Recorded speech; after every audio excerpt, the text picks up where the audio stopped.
साथियों नमस्कार, स्वागत है आप सभी का द इंग्लिश लैबोरेटरी पर। और आज जो है हम अपना 13वां टॉपिक जो है करने जा रहे हैं। इससे पहले हमने अनीता देसाई किया था। आई होप आपको क्लास पसंद आई होगी। ठीक है, तो आज जो है 13वां टॉपिक है ड्रामेटिक मोनोलॉग। इम्पोर्टेंट है, कई बार एक क्वेश्चन आ जाता है और अगर आता है तो अच्छा क्वेश्चन आता है ना।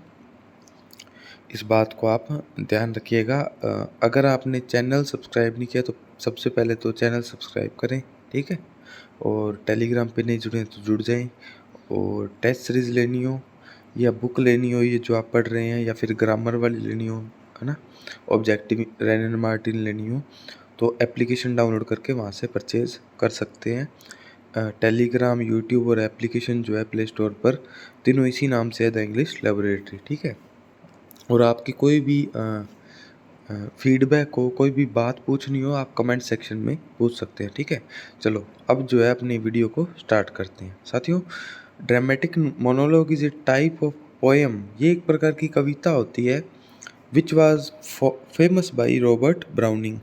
ये जो ड्रामेटिक मोनोलॉग है, ये एक कविता जो है, जो कविता का फॉर्म जो है, किसने फेमस किया था? रॉबर्ट ब्राउनिंग ने फेमस किया था। It is a lyric poem, है ना, and is form of speech. ये एक ऐसी पोएम है जो स्पीच फॉर्म में होती है, जो कि एक प्रकार से जो है डायलॉग बोलता है ना, होती लिरिकल पोएम ही है, लेकिन कौन सी फॉर्म में होती है? स्पीच फॉर्म में। ठीक है, it has one or more silent listener but speaker not the poet himself. इसमें जो है लिसनर जो है ऑडियंस हो सकती है, एक दो व्यक्ति हो सकते हैं। ठीक है, लेकिन स्पीकर जो है वो पोएट कभी भी खुद नहीं होगा।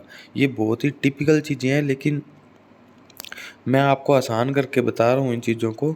ये ड्रामेटिक मोनोलॉग जैसा सोलिलिकी भी होता है, एक दो और ऐसे टर्म होते हैं, आपको उनमें डिफ्रेंशिएट पता होना चाहिए, क्योंकि अपने सिलेबस में वो चीज़ें नहीं हैं तो अपने वो चीज़ें पढ़ेंगे भी नहीं, ना ही मैं आपको उनके बारे में बताऊंगा, क्योंकि 3-4 ऐसे टर्म्स हैं जो एक जैसे हैं। जैसे एक तो मैंने आपको बता ही दिया सोलिलिकी, और भी हैं, लेकिन अपने को ड्रामेटिक मोनोलॉग पढ़ना है ना। If the poet become the speaker, अगर पोएट जो है वो खुद स्पीकर बन जाता है, it will be called dramatic lyric not the dramatic monologue. अब मैं आपको ये भी बता दूं कि अगर पोएट खुद स्पीकर बन जाएगा तो उसको हम ड्रामेटिक लिरिक बोलेंगे, ना कि ड्रामेटिक मोनोलॉग। मोनो का मतलब होता है साथियों सिंगल, और लॉग का मतलब होता है स्पीच। ठीक है, तो अगर पोएट खुद स्पीकर नहीं है तो ड्रामेटिक मोनोलॉग है। पोएट खुद स्पीकर है, स्पीकर का मतलब वक्ता, जो जो वो लिख रहा है वो खुद लिख रहा है, तो वो स्पीकर किसको बना रहा है? अगर ऑथर जो है किसी ड्रामेटिक मोनोलॉग को लिखने वाला, वो कैरेक्टर्स के मार्फत अपनी बात लिख कह रहा है, तो वो ड्रामेटिक मोनोलॉग है। अगर वो खुद कह रहा है तो ड्रामेटिक लिरिक है। It is a psychological poem and shows inner man. ये जो है व्यक्ति के अंदर का जो व्यक्तित्व है उसको बताती है। ये एक साइकोलॉजिकल मनोवैज्ञानिक कविता है। Dramatic monologue does critical analysis of character. ये जो है विश्लेषण करती है किसी कैरेक्टर का, है ना, आलोचनात्मक विश्लेषण करती है किसी कैरेक्टर के बारे में, अच्छा है बुरा है, जो भी बातें हैं वो बताती है। Dramatic monologue create ingenious in the work by doing dramatic monologue in its characters। ये जो है उत्साह पैदा करती है। ठीक है, ड्रामेटिक मोनोलॉग जो है कैरेक्टर्स के माध्यम से करवाकर ऑथर जो है अलग अलग प्रकार के विचार पैदा करता है। In the Victorian era Robert Browning took it to peak. Robert Browning जो है विक्टोरियन एज के हैं, ये तो आपको पता ही होगा। वो इस जो फॉर्म को है पीक पर लेके गए, सबसे ऊंचाई पर लेके गए, इन्होंने फेमस किया। Dramatic monologue must have a context in play, drama, poetic piece. Dramatic monologue किस में होता है, किस में इसका संदर्भ होता है? एक प्ले में या नाटक में, ड्रामा में, है ना, पोएटिक पीस में, किसी कविता में। तो ड्रामेटिक मोनोलॉग इन तीनों में जो है यूज़ किया जाता है। It is opening is abrupt and strike hook. इसकी ओपनिंग बड़ी शानदार होती है। So that reader can be eager. बहुत ही उत्सुकता भरी इसकी ओपनिंग होती है, शुरुआत होती है, ताकि जो रीडर है पूरी कविता पढ़ने को जो है मजबूर हो जाए। It must have a long thought और रूमिनिएशन ओवर सम पास्ट इवेंट। इसमें जो है एक लंबे लंबे विचार होते हैं या फिर पुरानी किसी यादों के बारे में, किसी घटना के बारे में बातचीत की जाती है, ठीक है। It must have express a strong feeling. ये स्ट्रॉन्ग फीलिंग बहुत ही गहरी भावनाओं को दर्शाता है, चाहे वो घृणा हो, चाहे प्यार हो, हेट हो, चाहे लव हो। It must have a good story line and a good ending. इसकी एक अच्छी स्टोरी होती है, प्लॉट होता है, और इसका एक अच्छी जो है एंडिंग होती है, अंत होता है।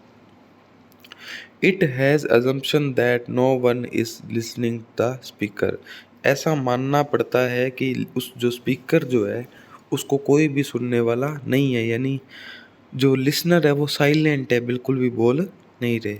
The listener is passive. Listener जो होता है, सुनने वाला जो होता है, वो पैसिव होता है, साइलेंट होता है, चुप होता है, एंड हैज़ नो रिएक्शन, और कोई भी प्रतिक्रिया नहीं देता है। It aims at character analysis. Dramatic monologue जो है कैरेक्टर एनालिसिस करती है। It is a part drama with part poetry. इसमें आधा ड्रामा होता है और आधी पोइट्री होती है, ठीक है। It has a speech in the poetic medium with dominant dramatic note. इसकी जो विशेषताएं होती हैं वो तो ड्रामेटिक होती है, ड्रामा की तरह होती है, लेकिन इसकी जो फॉर्म होती है वो पोएटिक होती है, यानी लिरिकल होती है ना, लाइनें होती हैं पोएम जैसी। सिंस इट इज स्पीच, हालांकि ये स्पीच है, with someone to hear it.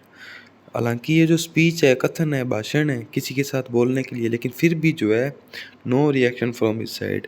फिर भी लिसनर की साइड से कोई भी रिएक्शन नहीं होता है, कोई भी जो जवाब है नहीं दिया जाता है। It may be possible that a character में stand on stage.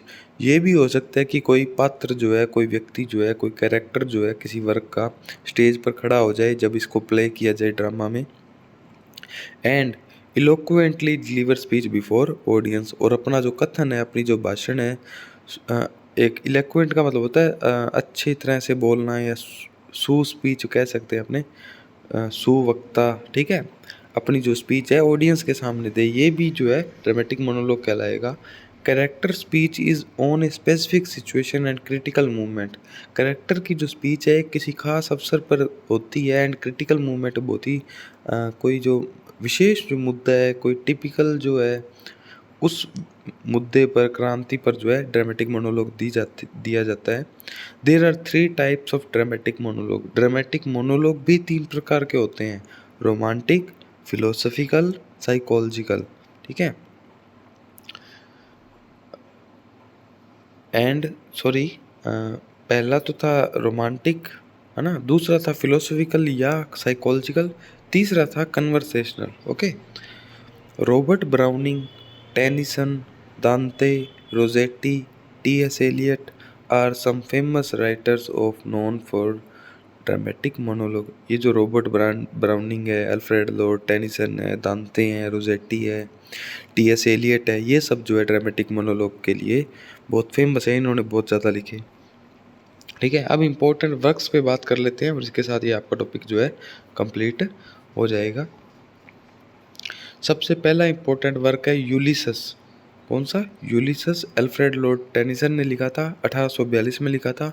It is called first true dramatic monologue. ये पहला सच्चा ड्रामेटिक मोनोलॉग माना जाता है। इम्पोर्टेंट बात है, याद कर लेना। दूसरा है my last duchess, Robert browning ने लिखा था, ये भी 1842 में लिखा था। तीसरा है द ब्लेस्ड डेमोजल, ठीक है, ये डीजी रोजेटी ने लिखा था, बहुत इंपॉर्टेंट है, आपको याद करना है। द कन्वर्ट थ्रेशोल्ड, ये क्रिस्टियना रोजेटी ने लिखा था, ये भी आपको याद होना चाहिए। हिम टू प्रॉस्परिन, ए सी स्विसबर्न ने लिखा था, ठीक है।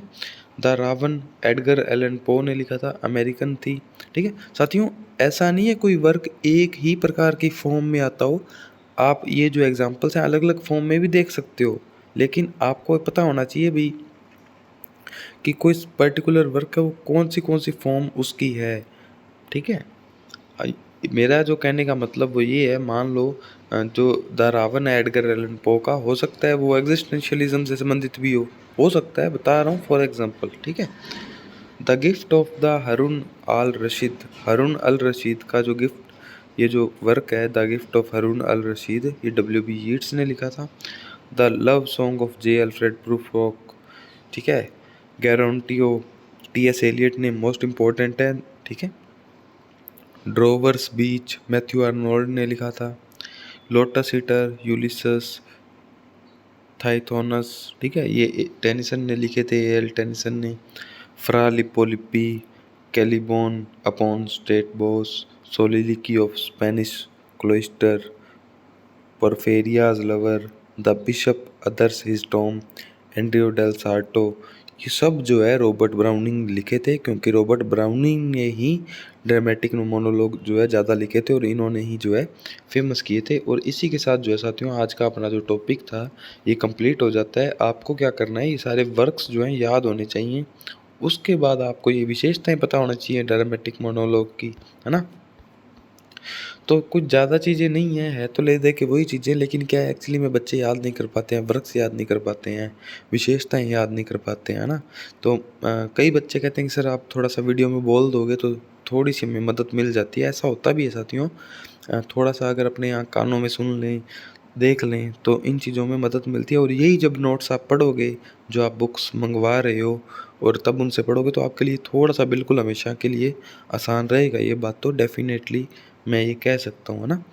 तो मुझे उम्मीद है आपको आज की क्लास भी पसंद आई होगी। चैनल ज़रूर सब्सक्राइब करें, आपका एक एक सब्सक्राइब मेरे लिए बहुत इम्पोर्टेंट है, मैं पहले ही आपको बहुत बार बोलता हूँ, है ना।